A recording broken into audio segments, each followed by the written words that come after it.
ਹਜ਼ਾਰਾਂ ਦੀ ਗਿਣਤੀ ਦੇ ਵਿੱਚ ਕੈਲੀਫੋਰਨੀਆ ਦੇ ਜਿਹੜੇ ਇਮੀਗ੍ਰੈਂਟ ਡਰਾਈਵਰਸ ਆ, ਉਹਨਾਂ ਨੂੰ ਡੀਐਮਬੀ ਦਾ ਜਿਹੜਾ ਲਾਇਸੈਂਸ ਉਹਨਾਂ ਦਾ ਰੈਵੋਕੇਸ਼ਨ ਹੋਈ ਸੀ, ਡੀਐਮਬੀ ਦਾ ਲਾਇਸੈਂਸ ਰਿਵੋਕ ਹੋਇਆ ਸੀ। ਉਹਦੀ ਵੇਟ ਦੇ ਵਿੱਚ ਆ ਕਿਹੜੇ ਟਾਈਮ ਦੇ ਉੱਤੇ ਉਹ ਜਿਹੜਾ ਆ ਲਾਇਸੈਂਸ ਦੁਆਰਾ ਕੀ ਸ਼ੁਰੂ ਹੋਵੇ। ਕੈਲੀਫੋਰਨੀਆ ਸਟੇਟ ਜੱਜ ਨੇ ਵੀਰਵਾਰ ਨੂੰ ਯਾਨੀ ਕਿ ਕੱਲ ਉਹਨਾਂ ਨੇ ਇਹ ਕਿਹਾ ਸੀ ਭਈ ਜਦੋਂ ਤੱਕ ਜੋ ਸਟੇਟ ਆ ਉਹ ਕੰਪਲਾਈ ਨਹੀਂ ਕਰਦੀ ਹੈਗੀ ਲਗਭਗ 13,000 ਦੇ ਕਰੀਬ ਜਿਹੜੇ ਡਰਾਈਵਰਸ ਆ ਜਿਹੜੇ ਇੰਪੈਕਟ ਹੋਏ ਸੀ ਟੂ ਰੀਇਸ਼ੂ ਕਰੈਕਟਡ ਲਾਇਸੈਂਸ, ਤੇ ਉਦੋਂ ਤੱਕ ਹਜੇ ਅਸੀਂ ਕੋਈ ਹੋਰ ਡਿਸੀਜਨ ਨਹੀਂ ਦੇਣਾ। ਪਰ ਫੈਡਰਲ ਮੈਂਡੇਟ ਦੇ ਮੁਤਾਬਕ ਕੈਲੀਫੋਰਨੀਆ ਨੂੰ ਇਹ ਸਾਰਾ ਕੁਝ ਕਰਨਾ ਪਿਆ ਕਿਉਂਕਿ ਉਹਨਾਂ ਨੇ ਥ੍ਰੈਟ ਕੀਤੀ ਸੀ ਵੀ ਅਸੀਂ ਤੁਹਾਡਾ ਮਿਲੀਅਨਸ ਆਫ ਡਾਲਰ ਜਿਹੜੇ ਪੈਸੇ ਆ ਉਹ ਰੋਕ ਲੈਣੇ ਹੈਗੇ। ਅਲਾਮੀਡਾ ਕਾਉਂਟੀ ਦੀ ਸੁਪੀਰੀਅਰ ਜੱਜ ਕਰੀਨ ਸ਼ਵਾਰਜ਼ ਆ, ਉਹਨਾਂ ਨੇ ਇਹ ਕਿਹਾ ਆ ਵੀ ਇਹ ਟੈਂਪਰੇਰੀ ਆਬਸਟੀਕਲ ਹੈਗਾ ਆ। ਯੂਐਸ ਡਿਪਾਰਟਮੈਂਟ ਆਫ ਟਰਾਂਸਪੋਰਟੇਸ਼ਨ ਨੇ already 158 million dollar highway fund ਜਿਹੜਾ ਸੀ ਉਹ ਕੈਲੀਫੋਰਨੀਆ ਦਾ ਉਹ ਰੋਕ ਲਿਆ ਹੈਗਾ।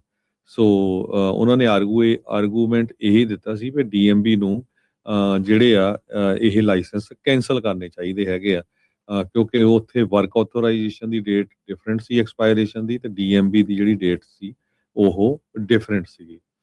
ਸੋ ਹਜੇ ਵੀ ਇਹ ਮਾਮਲਾ ਲਿੰਬੋ 'ਚ ਹੀ ਆ, ਲੱਗਦਾ ਨਹੀਂ ਵੀ ਇਹ ਕੁਛ ਗੱਲ ਬਣੂਗੀ ਕਿਉਂਕਿ ਕੱਲ ਆਪਾਂ ਇੰਡੀਆਨਾ ਸਟੇਟ ਦੀ ਹੋਰ ਸਟੇਟਾਂ ਦੀ ਵੀ ਗੱਲਬਾਤ ਜਿਹੜੀ ਕੀਤੀ ਸੀ, ਬਹੁਤ ਸਾਰੇ ਲੋਕ ਜਿਹੜੇ ਇੰਪੈਕਟ ਹੋਏ ਹੈਗੇ ਆ ਇਸ ਲਾਇਸੈਂਸ ਦੇ ਨਾਲ, ਉਹਨਾਂ ਦੇ ਜਿਹੜੇ ਰਿਵੋਕ ਕੀਤੇ ਗਏ ਆ ਕੈਲੀਫੋਰਨੀਆ ਦੇ ਵਿੱਚ। ਕਹਿੰਦੇ ਮੋਸਟਲੀ ਉਹ ਸਿੱਖ ਅਸਾਈਲਮ ਸੀਕਰਸ ਆ। ਇਹ KQED ਦੀ ਖਬਰ ਆ, ਜਿਹੜੇ ਕਹਿੰਦੇ ਵੀ Sikh asylum seekers originally from Punjab India, ਤੇ ਉਹ ਕਹਿੰਦੇ ਵੀ ਡਿਲੇ ਜਿਹੜਾ ਆ ਅਫੋਰਡ ਨਹੀਂ ਕਰ ਸਕਦੇ ਹੈਗੇ।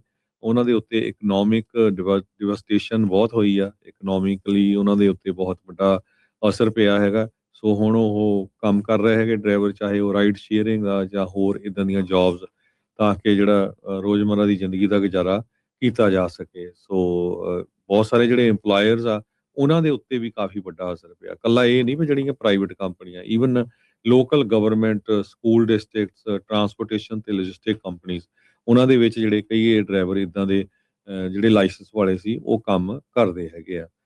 ਸੋ ਓਵਰਆਲ ਜੇ ਦੇਖਿਆ ਜਾਵੇ, ਕਹਿੰਦੇ ਵੀ FMCSA ਨੇ ਜਿਹੜਾ ਪਿਛਲੇ ਮਹੀਨੇ ਰੂਲ ਆਊਟ ਕੀਤਾ ਸੀ, ਉਹਦੇ ਮੁਤਾਬਕ ਤਾਂ 2 ਲੱਖ ਜਿਹੜੇ ਇਮੀਗ੍ਰੈਂਟਸ ਹੈਗੇ ਆ ਉਹਨਾਂ ਦੇ ਲਾਇਸੈਂਸ ਦੇ ਉੱਤੇ ਜਿਹੜਾ ਅਸਰ ਪਊਗਾ।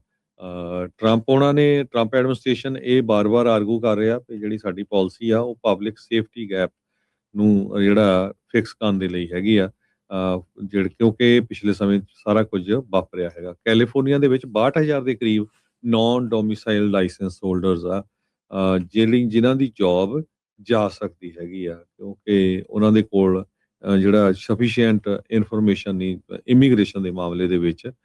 ਸੋ ਇੱਕ ਵੱਡਾ ਕਾਰਨ ਬਣਿਆ ਹੋਇਆ ਜੀ।